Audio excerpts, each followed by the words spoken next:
आज हम लोग जो घनानंद के बचे हुए पद हैं उनकी व्याख्या देखने की कोशिश करेंगे। पद है आपके, दिनन के फेर सो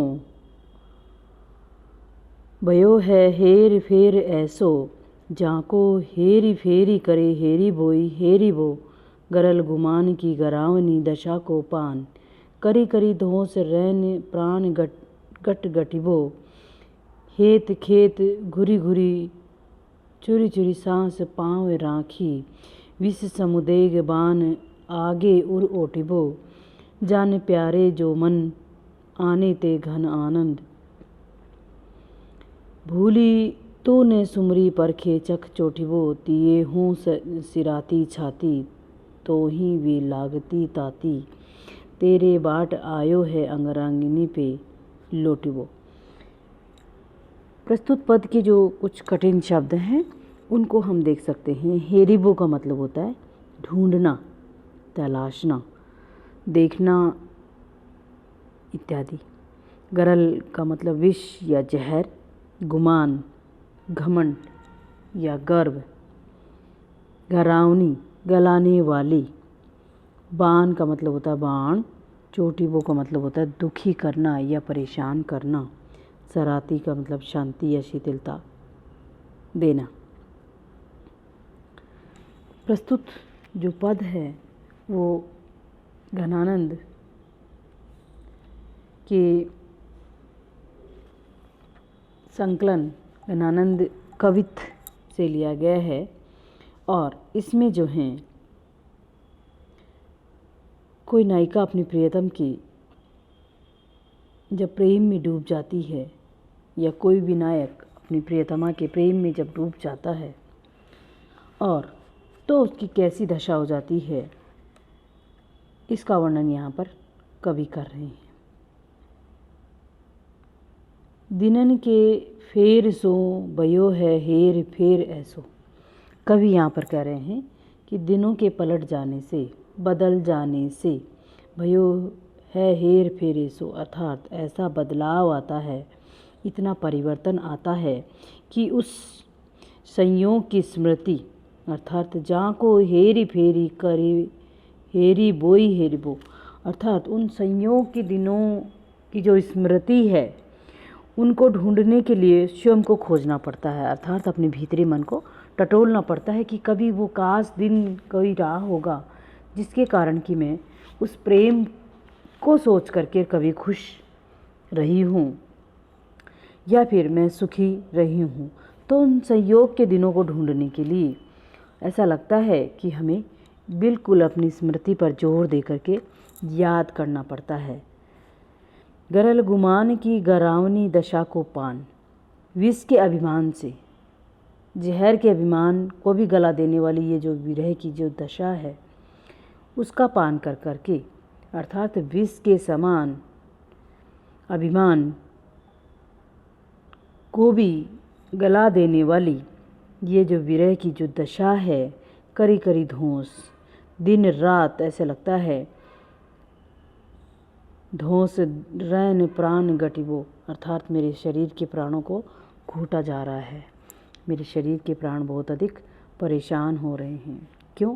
क्योंकि उन सब चीज़ों को याद कर करके और जो विरह में जैसी आज मेरी स्थिति हो गई है उस दशा को देख करके ऐसा लगता है कि जैसे मेरे शरीर में जो है बहुत अधिक कष्ट या पीड़ा हो रही है। और हेत खेत धुरी सूरी सूरी सांस पाँव राखी, और इस प्रेम के रण क्षेत्र में, युद्ध भूमि में, इस प्रेम की रणभूमि की जो धूल है वो अपनी सांसों को चूर्ण कर करके मिलाया जा रहा है, अर्थात मेरी सांस पाँव चोरी चोरी, अर्थात मेरे को चूर्ण करके मेरी सांसों को यहाँ पर मिलाया जा रहा है। फिर भी पीछे हटने का नाम नहीं, ये जो प्रेम है ये बिल्कुल व्याकुल होकर के और विषैले बाणों को मेरी छाती पर वीरतापूर्वक मैं इनको सहन करती हूँ। विष समुदेग, विष के समान ये बाण आगे और ओटिबो, अर्थात मेरे हृदय में आकर के और मेरे को लगते हैं तो मेरी और अधिक हालत जो है खराब हो जाती है। यदि विष को पी लेने से और विष बाण सहने पर भी सुजान प्रियतम के आनंद के मेघ तुम्हें अपने में नहीं ले पाते हैं, जान प्यारे जो न मन आने ते घन आनंद, अर्थात मेरी जो प्रियतमा है सुजान, इतना हो जाने पर भी यदि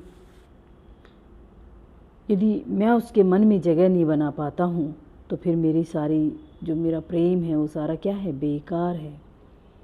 अर्थात मैं उसको अपनी ओर नहीं कर पाता हूँ, तो तुम्हारा स्मरण नहीं करते हैं, तुम्हें नहीं चाहते हैं, तो तुम उनके कटाक्षपात से होने वाले आघात पर भूली तू न सुमरी पर खे चक चोटी वो। अर्थात यदि इतना हो जाने के बाद भी यदि वह तुम्हें भूल गई है और तुम्हें स्मरण नहीं करती है, तो फिर आप उन सब पीड़ाओं को जो आपके शरीर में हैं, आपके साथ हैं, तो उन सबको क्या हो जाओ, भूल जाओ। क्यों? क्योंकि इससे तो आपको सिर्फ और सिर्फ क्या मिलेगा, दुख ही मिलेगा। क्यों? क्योंकि अंत में आपको कुछ भी नहीं मिलेगा, सिर्फ पछतावा करने के अलावा। और तिन्हें यूं सराती छाती, इस प्रकार दूसरों को आहत करने से तो उनकी छाती ठंडी होती है, तो ही वे लागत ताती, तो तुम्हें उस आघात से संताप पहुंचता है। तुम्हारी भी छाती ठंडी हो ऐसा तुम्हारे भाग्य में नहीं है, तो ही वे लागती ताती, तुम्हें तो वो भी असहनीय लगती हैं, इसलिए तुम्हें कभी भी शीतलता नहीं मिल सकती है। तेरे बाट आयो अंगरांगिनी पे लौटना, इसलिए तुम इस बात को लेके संतोष करना कि उसके भाग्य में तो जो है उन्हीं सुख सुविधाओं को, वो सुख सुविधाएं भाग में आई हैं, और तुम्हारे हिस्से में जो हैं अंगारों पर लेटना अपने आप में बहुत कष्टदायी होता है, वो ही तुम्हारे हिस्से आया है। तो तुम इस बात को लेकर के और अपने आप में संतोष कर लेना, इसके अलावा तुम्हें और कुछ भी हाथ नहीं आने वाला है। यहाँ पर विशेष अर्थ में हम देख सकते हैं कि वीरणी नायिका की व्यथा, और यहाँ पर उपालम का मार्मिक चित्रण हुआ है। दूसरा है सुख और दुख भाग्य में लिखे हुए के अनुसार सभी को भोगने पड़ते हैं, ऐसी हमारी लोक परंपरा रही है, ऐसा लोग कहते हैं। तीसरा हम देख सकते हैं कि पुनरुक्ति रूपक और अनुप्रास अलंकार का यहाँ पर प्रयोग हुआ है। तो आगे का पद हम लोग देखेंगे। कौन की शरण जाए आप त्यों ने काहूँ पे, सुनो सो चितिए जग दैत कित कू किए, सोचिए समिए मति हेरत हीरिए उर, आंसुन भेजिए ताप तये तन सूकिए, क्यों करी बीतिए कैसे कहाँ दो रीतिए मन, बिन जान प्यारे कब जीवन ते चूकिए, बनी है कठिन महा मोही घन आनंद यूं, मीची मरी गई आसुरों ने तित ढुकिए। इस पद में भी सोचना का मतलब होता है चिंता, सोचनी, मैं चिंता में पड़ गई हूँ। समय का मतलब होता है समाना, हिरिय का मतलब खो जाना, भूल जाना, बीचों का मतलब मृत्यु, ढूकिए का मतलब होता है शरण लेना या उसको छुपाना।